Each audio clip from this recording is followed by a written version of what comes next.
माँ काली का यह भव्य मंदिर इसीपुर बाराहाट की पावन धरती पर बना हुआ है।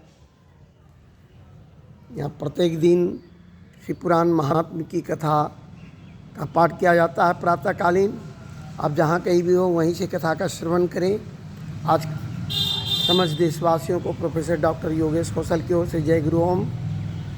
आज की कथा है हिमवान द्वारा शिव की बारात की आगमनी तथा सबका अभिनंदन एवं वंदन। मेनका नारद जी को बुलाकर उससे बारातियों का परिचय पाना तथा शिव और उनके गणों को देखकर भय से मूर्छित होना। ब्रह्मा जी कहते हैं, तदंतर भगवान शिव ने नारद जी को हिमाचल के घर भेजा।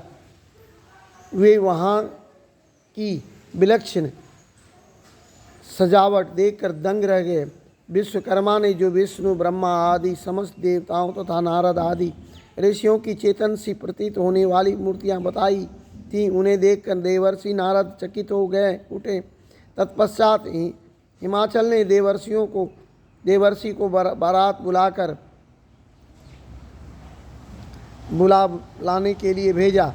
साथ ही उस बारात की आगवानी के लिए मैनाक आदि पर्वत भी गए। तदंतर विष्णु आदि देवताओं तथा आनंदित हुए अपने गणों के साथ भगवान शिव हिमालय नगर के समीप सानंद आ पहुँचे।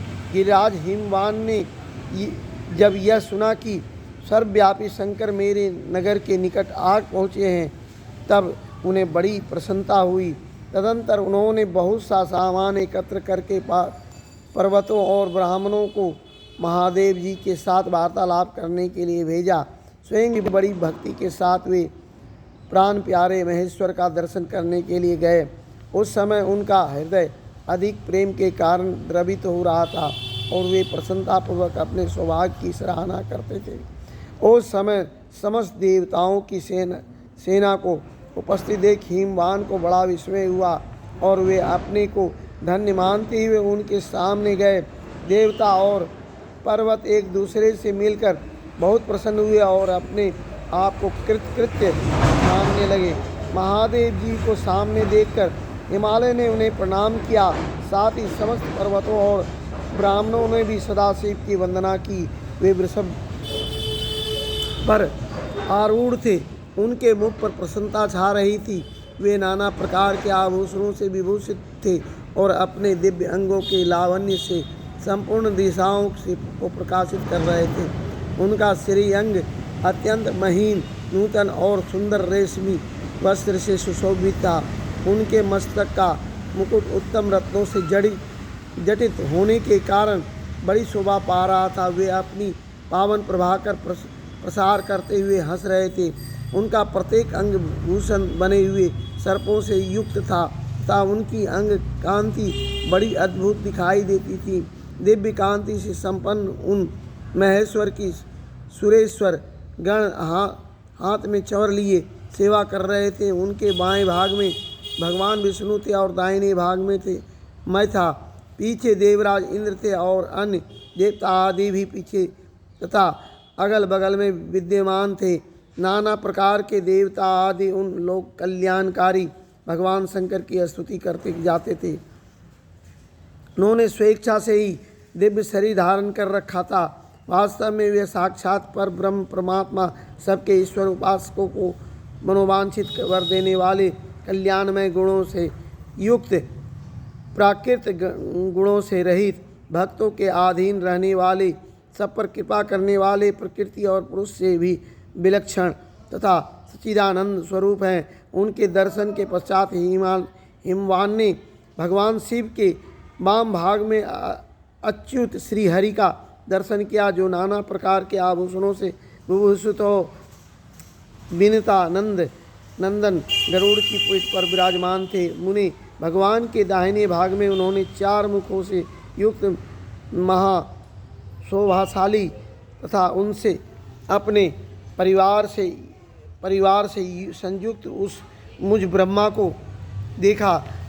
भगवान शिव के सदा ही अत्यंत प्रिय इन दोनों देवेश्वरों का दर्शन करके परिवार सहित गिरिराज ने आदरपूर्वक प्रणाम किया। इसी प्रकार भगवान शिव के पीछे तथा अगल बगल में खड़े हुए दीप्तिमान देवता आदि को भी देखकर गिरिराज ने उन सब के सामने मस्तक झुकाया।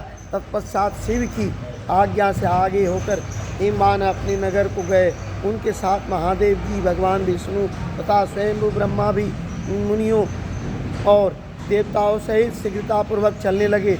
उन्हें उस अवसर पर मैना के मन में भगवान शिव के दर्शन की इच्छा हुई, इसलिए उन्होंने तुमको बुलवाया। उस समय भगवान शिव ने प्रेरित होकर उनका हार्दिक अभिप्राय पूर्ण करने की इच्छा से तुम वहाँ गए। मैना तुम्हें प्रणाम करके बोली, मुने गिरिजा के होने वाले पति को पहले मैं देखूंगी। शिव का कैसा रूप है, जिनके लिए मेरी बेटी ने ऐसा उत्कृष्ट तपस्या की है। तात उस समय भगवान शिव भी मैना के भीतर के अहंकार को जानकर श्री विष्णु और मुझसे अद्भुत लीला करते हुए बोले कि शिव ने कहा, तात आप दोनों मेरी आज्ञा से देवताओं सहित अलग अलग होकर गिरिराज के द्वार पर चलिए, हम पीछे से आएंगे। यह सुनकर भगवान श्री हरि ने सब देवताओं को बुलाकर वैसा करने के लिए कहा। शिव के चिंतन में तदंतर रहने वाले समस्त देवताओं ने शीघ्र वैसी समझ व्यवस्था करके उत्सुकतापूर्वक वहाँ से पृथक पृथक यात्रा की। मुने, मैंने अपने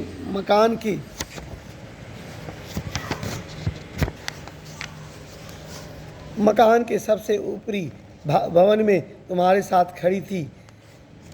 उस समय भगवान विश्वेश्वर ने अपने को ऐसी वेशभूषा में दिखाया जिससे मैना के हृदय को ठेस पहुँचे। सबसे पहले बारात के जुलूस में विविध वाहनों पर विराजित खूब सजे धजे बाजे गाजे के साथ पताकाएँ फहराते हुए वसु आदि गंधर्व आए। फिर मणिग्रीव वादी वगक्ष, तदंतर क्रम से यमराज, नृत्रि, वरुण, वायु, कुबेर, ईशान, देवराज, इंद्र, चंद्रमा, सूर्य, भृगु आदि मुनीश्वर तथा ब्रह्मा आए। ये सब उत्तरोत्तर एक से एक विशेष सुंदर शोभामय रूप गुणों से संपन्न थे। इनमें से प्रत्येक दल के स्वामी को देखकर मैना पूछी, क्या यही शिव है? नारद जी कहते, यह तो शिव के सेवक हैं। मैना यह सुनकर बड़ी प्रसन्न होती और हर्ष में भरकर मन ही मन कहती, ये उनके सेवक ही हैं। जब इतने सुंदर हैं तब वे सबके स्वामी शिव तो पता नहीं कितने सुंदर होंगे। इसी बीच में वहाँ भगवान विष्णु पधारे। वे संपूर्ण शोभा से संपन्न श्रीमान नूतन जलधर के समान श्याम तथा चार भुजाओं से संयुक्त थे। उनका लावण्य करोड़ों कंदर्पों को लज्जित कर रहा था। वे पीताम्बर धारण करके अपनी सहज प्रभा से प्रकाशित हो रहे थे। उनके सुंदर नेत्र प्रफुल्ल कमल की शोभा को छीने लेते थे। उनकी आकृतियों से शांति बरस रही थी। पक्षीराज गरुड़ उनके वाहन थे। शंख चक्र आदि लक्षणों से युक्त, मुकुट आदि से विभूषित, वक्ष स्थल में श्री वत्स का चिन्ह धारण किए वे लक्ष्मीपति विष्णु अपने प्रेम में प्रभा पुंज से प्रकाशमान थे। उन्हें देखते ही मैना के नेत्र चकित हो गए। वे बड़े हर्ष से बोली, अवश्य ये ही मेरी शिवा के पति साक्षात भगवान शिव हैं, इसमें संशय नहीं। मुने, तुम भी लीला करने वाले ही ठहरे। अतः मैना की यह बात सुनकर उनसे बोले, देवी ये शिवा के पति नहीं हैं, अब तो भगवान केशव हरि हैं। भगवान शंकर के संपूर्ण कार्यों के अधिकारी तथा उनके प्रिय हैं। पार्वती के पति जो दूल्हा शिव हैं, उन्हें इनमें भी बढ़कर अब समझना चाहिए। उनकी शोभा का वर्णन मुझसे नहीं हो सकता। वे ही संपूर्ण ब्रह्मांड के अधिपति सर्वेश्वर तथा स्वयं प्रकाश परमात्मा हैं। ब्रह्मा जी कहते हैं, नारद तुम्हारी इस बात को सुनकर मैना ने उन शुभ लक्षणा उमा को महान धन वैभव से संपन्न सौभाग्यवती तथा तीनों कुलों के लिए सुखदायिनी माना।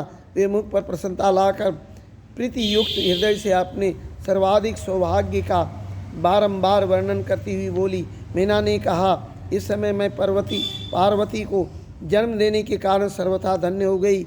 ये गिरीश्वर भी धन्य है तथा मेरा सब कुछ परम धन्य हो गया। जिन जिन अत्यंत तेजस्वी देवताओं और देवेश्वरों का मैंने दर्शन किया है, इन सब के जो पति हैं वे मेरी पुत्री के पति होंगे। उसके सौभाग्य का क्या वर्णन किया जाए। भगवान शिव को पति रूप में पाने के कारण पार्वती के सौभाग्य का भी 100 वर्षों में भी वर्णन नहीं किया जा सकता। ब्रह्मा जी कहते हैं, नारद, मेना ने प्रेम पूर्वक हृदय से ज्यों ही उपर्युक्त बात कही, त्यों ही अद्भुत लीला करने वाले भगवान रुद्र सामने आ गए। तात उनके तभी सभी गण अद्भुत तथा मेना के अहंकार को चूर्ण करने वाले थे। भगवान शिव अपने आप को माया से निर्लिप्त एवं निर्विकार दिखाते हुए वहां आए। मुने उन्हें आया जान, तुमने मेना को शिव के पति का दर्शन कराते हुए उनसे इस प्रकार कहा, सुंदरी देखो, ये साक्षात भगवान शंकर हैं, जिनकी प्राप्ति के लिए शिवा ने वन में बड़ी भारी तपस्या की थी। तुम्हारे ऐसा कहने पर मेना ने बड़ी प्रसन्नता के साथ अद्भुत आकार वाले भगवान महेश्वर की ओर देखा। वे स्वयं तो अद्भुत थे ही, उनके अनुचर भी बड़े अद्भुत थे। इतने में रुद्रदेव की परम अद्भुत सेना भी आ पहुंची, जो भूत प्रेत आदि से संयुक्त था, नाना गणों से संपन्न थी। उनमें कितने ही बवंडर का रूप धारण करके आए थे, कितने ही पताका की मर्म ध्वनियों के समय समान शब्द करते थे। किन्हीं के मुख टेढ़े थे तो कोई अत्यंत कुरूप दिखाई देते थे, कुछ बड़े विकराल थे। किन्हीं का मुंह दाढ़ी मूंछे भरा हुआ था, कोई लंगड़े थे तो कोई अंधे, कोई दंड और पास धारण किए हुए थे तो किन्हीं के हाथों में मुगदर थे। कितने ही अपने वाहनों को उल्टे चला रहे थे, कोई सींग, कोई डमरू और कोई गोमुख बजाते थे। गणों में से कितने के तो मुंह ही नहीं थे, कितनों के मुख पीठ की ओर लगे थे और बहुतों के बहुतेरे मुख थे। इसी प्रकार तरह कोई बिना हाथ के थे, किन्हीं के हाथ उल्टे लग रहे थे और कितनों के बहुत से हाथ थे। कितने ही नेत्रहीन थे, किन्हीं के बहुत से नेत्र थे, किन्हीं के सिर ही नहीं थे और किन्हीं के बहुत खराब सिर थे, किन्हीं के कान ही नहीं थे और किन्हीं के बहुत से कान थे। इस तरह सभी गण नाना प्रकार की वेशभूषा धारण किए हुए थे। तात वे विकृत आकार वाले अनेक प्रबल गण बड़े वीर और भयंकर थे, उनकी कोई संख्या नहीं थी। मुनि, तुमने अंगुली द्वारा रुद्रगणों को दिखाते हुए मेना ने कहा, बराने नहीं, तुम पहले भगवान हर के सेवकों को देखो, फिर उनका भी दर्शन करना। उन असंख्य भूत प्रेत आदि गणों को देखकर मेना तत्काल भय से व्याकुल हो गई। उन्हीं के बीच में भगवान शंकर भी थे, जो निर्गुण होते हुए भी परम गुणवान थे। वे वृषभ पर सवार थे, उनके 5 मुख थे और प्रत्येक मुख में 3-3 नेत्र और उनके सारे अंगों में विभूति लगी हुई थी, जो उनके लिए भूषण का काम देती थी। मस्तक पर जटाजूट और चंद्रमा का मुकुट, 10 हाथ और उनमें से एक में कपाल लिए, शरीर पर बागंबर का दुपट्टा और हाथ में पिनाक एवं त्रिशूल, आंखें भयानक आकृति, विकराल और हाथी की खाल का वस्त्र। यह सब देखकर शिवा की माता बहुत डर गई, चकित हो गई, व्याकुल होकर कांपने लगी और उन्हीं की बुद्धि चकरा गई। उस अवस्था में तुमने उंगली से दिखाते हुए उनसे कहा, ये ही भगवान शिव हैं। तुम्हारी यह बात सुनकर सती मेना दुख से भर गई और हवा के झोंके खाकर गिरी हुई लता के समान तुरंत भूमि पर गिर पड़ी। यह कैसा विकृत दृश्य है, मैं दुराग्रह में पड़कर ठगी गई। यूँ कहकर मेना उसी क्षण मूर्छित हो गई। तदंतर सखियों ने जब नाना प्रकार के उपाय करके उनकी समुचित सेवा की, तब गिरिजा प्रिया मेना और धीरे धीरे होश में आई। अध्याय 41-43। प्रेम से बोलिए हर हर महादेव की जय, मैया पार्वती की जय। माँ काली की जय, अपने माता पिता की जय, महाबली बजरंग बली की जय, सनातन धर्म की जय। जय गुरु ओम, जय गुरु ओम।